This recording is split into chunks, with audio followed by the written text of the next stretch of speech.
Praise the Lord everyone. मेरा पिछला video को लाइक, सब्सक्राइब, कमेंट, शेयर करने के लिए धन्यवाद। इस वीडियो को भी सब्सक्राइब करें ताकि आगे जो भी वीडियो बनाता हूं आपके पास उपलब्ध हो जाएगा। आज का टॉपिक जो है, परमेश्वर हमसे हमेशा कुछ चाहते हैं। God wants something from us every time. मेरे प्यारे भाई बहन, वास्तव में परमेश्वर हमसे कुछ चाहते हैं, इस बात को मैं बताऊंगा। परंतु हम जो आमतौर से ये सांसारिक जिंदगी जो हम जीते हैं, तो हर दिन हमेशा हम अपना डेली रूटीन को फॉलो करते हैं। हमेशा हम क्या करते हैं? हमेशा हम रात के समय सो जाते हैं, सुबह समय उठ जाते हैं और नित्य कर्म जो स्नान हम कर लेते हैं, उसके बाद कपड़ा परिधान करते हैं और भोजन को तैयारी करते हैं।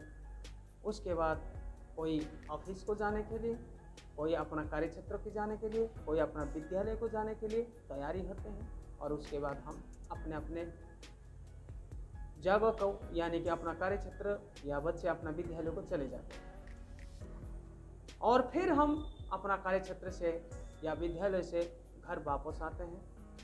उसके बाद रिफ्रेशमेंट हो जाते हैं और थोड़ी देर के लिए अपना मनोरंजन के लिए कोई टीवी देखता है, कोई मोबाइल चलाता है और उसके बाद फिर रात्रि भोजन को तैयारी करते हैं और रात्रि भोजन करते हुए फिर सो जाते हैं। यह नित्य दिन का कार्य है हर एक का। ऐसा ही मेरे प्यारे आशीषों, परमेश्वर भी चाहता है कि हम परमेश्वर के साथ हमेशा कुछ करें। ये परमेश्वर का इच्छा है।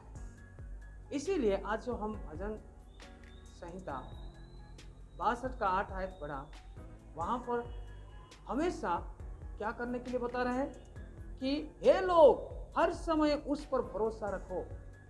यानी कि हर समय उस पर, परमेश्वर पर भरोसा रखना। मेरे प्यारे भाई बहन, परमेश्वर पर भरोसा हम क्यों रखें? क्योंकि वो स्वर्ग और पृथ्वी का सृजनहार है और वो सबका पिता है। इसीलिए ये समग्र संसार के लोग उस पर भरोसा करना चाहिए। और हम जो प्रभु को जानते हैं, वो हमारा आबा पिता है। इसीलिए हम हमेशा उस पर भरोसा रखें। और आगे वचन क्या कहता है? अपने अपने मन की बात खुलकर बताओ, तो वो तुम्हारा बातों को सुनेगा और वो उत्तर जरूर देगा। तो मेरे प्यारे भाई बहन, बाइबल में एक बहन के बारे में विवरण है।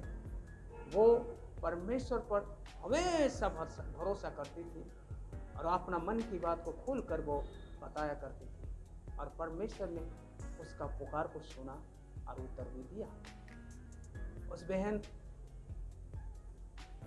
का नाम है हाना और उसके सौतेली जो है, उनको हमेशा चिढ़ाती थी कि परमेश्वर ने उनके कोप को बंद कर दिया था। वो बांझ थी, तो हमेशा वो चिढ़ाया करती थी। इसीलिए बड़ा दुख में हाना बहन जो है वो आ गई और वो अपना मन की बात को कोई संसार मनुष्यों में जाकर वो कहानी कहती नहीं थी, बल्कि वो परमेश्वर के दरबार में जाकर वो अपना दिल की बात कहा करती थी। और उस दरबार का जो देख रेख करने वाला पुरोहित एली उस बहन को ध्यान देकर देखा तो उसका होठ हिल रही थी।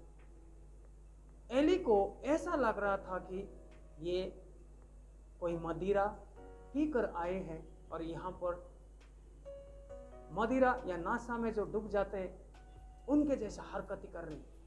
परंतु ऐसा बात नहीं थी और एली को हाना ने बताया कि मैं ऐसा कोई मदिरा या नाशा द्रव्य पीकर नहीं आई हूँ, बल्कि अपना मन की बात में खुलकर परमेश्वर को बताया करती हूँ, क्योंकि मेरे साथ ये है, मैं बुजुर्ग हो गया और मुझे कोई बच्चा नहीं है। तो एली ने, परमेश्वर का भक्त ने कहा, बहन तुम्हें मुँह चाह वरदान मिल जाएगा और तुम खुशी से अपना घर की ओर लौट जाओ। ऐसा ही हुआ। उस बहन जो अपना दिल की बात खुलकर कही थी और अगले साल में उनके गर्भ में एक बच्चा आया और वो पुत्र संतान को जन्म दिया और उसका नाम सामुएल। इस्राएल का महान भविष्यद्वक्ताओं में गिना जाता है सामुएल को। ये सामुएल को जन्म दिया। वास्तव में मेरे प्यारे शिष्यों, अगर हम ये संसार के मनुष्यों पर भरोसा रखते हैं तो हमारे जिंदगी में हम कहीं ना कहीं लज्जित हो जाएंगे, परंतु परमेश्वर पर जो कोई भरोसा रखता है वो किसी प्रकार से लज्जित नहीं होता है, बल्कि वो अनुग्रहित होता है। और दूसरी बात, भजन संहिता 34 का 1 आयत में इस प्रकार बयान करता है, उसमें ऐसा लिखा है, मैं हर समय यहोवा का धन्यवाद कहा करूँगा। मेरे प्यारे भाई बहन, यहोवा का धन्यवाद हर समय कौन कर सकता है? जो यहोवा परमेश्वर के साथ अपना संबंध को जोड़ के रखता है वही यहोवा का धन्यवाद कर सकता है। चाहे दुखद परिस्थिति में हो, चाहे सुख परिस्थिति में हो, चाहे धनी के समय में हो, चाहे गरीब के समय, वो परमेश्वर का धन्यवाद करते रहेंगे। चाहे समस्या कितना भी बड़ा हो, चाहे परिस्थिति कितना बड़ा भी हो, उस समय वो परमेश्वर का धन्यवाद करें। इस बात को हम देखते हैं मेरे प्यारा शिष्यों।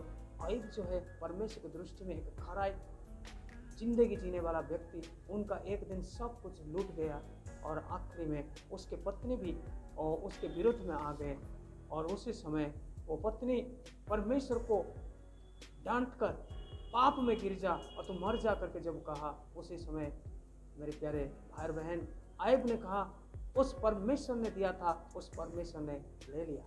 मैं तो अपना मातृ के गर्भ में नंगा आया था और नंगा ही जाऊंगा। उस परमेश्वर का धन्यवाद। परिस्थिति बड़ा मुश्किल था, उनके धन दौलत, उनके बाल बच्चे सब खत्म हो गए थे। उस परिस्थिति में वो परमेश्वर को धन्यवाद दिया। आयुब से हम सीख सकते हैं हर एक परिस्थिति में परमेश्वर को धन्यवाद देने के लिए। और तीसरी बात मैं बताना चाहूँगा, भजन संहिता 106 का 3 आयत में ऐसा बयान है, क्या ही धन्य है वे जो न्याय पर चलते हैं और हर समय धर्म का काम करते हैं। मेरे प्यारा शिष्यों, परमेश्वर का ये एक चाहत है, हर समय धर्म का काम करें। धर्म का काम क्या है? दया। अगर कोई व्यक्ति के पास अगर कुछ घटी है, उस घटी को दूर करना ये धर्म का काम है। अगर आपके सामने कोई हाथ फैला रहे हैं, हो सकता है कोई कारणवश वो भीख मांग रहे हैं, तो उसी समय अगर आपके पास है तो उसी समय आपको दान देना है। अगर आपके सामने कोई कपड़ा से कमी है तो उनको वस्त्र भी प्रदान करना है। ये प्रभु हमको सिखाया है, यह धर्म काम है। अगर हम ऐसे करते हैं हमेशा तो परमेश्वर प्रसन्न है। परमेश्वर बहुत कुछ चाहते हैं, परंतु मैं इस सीमित वचन बताकर मैं विराम देना चाहूँगा। तो मेरे प्यारा शिष्यों, हम 3 बात को सीखा। हमेशा परमेश्वर पर भरोसा रखना, बल्कि हम संसार पर नहीं और मनुष्य पर नहीं। और दूसरी बात हमने सीखा कि हमेशा परमेश्वर का स्तुति या धन्यवाद करना है। और तीसरी बात, हर समय धर्म का काम करें।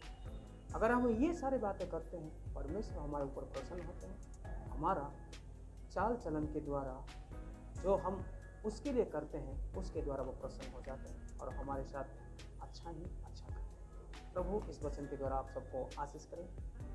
आमीन। Praise the Lord.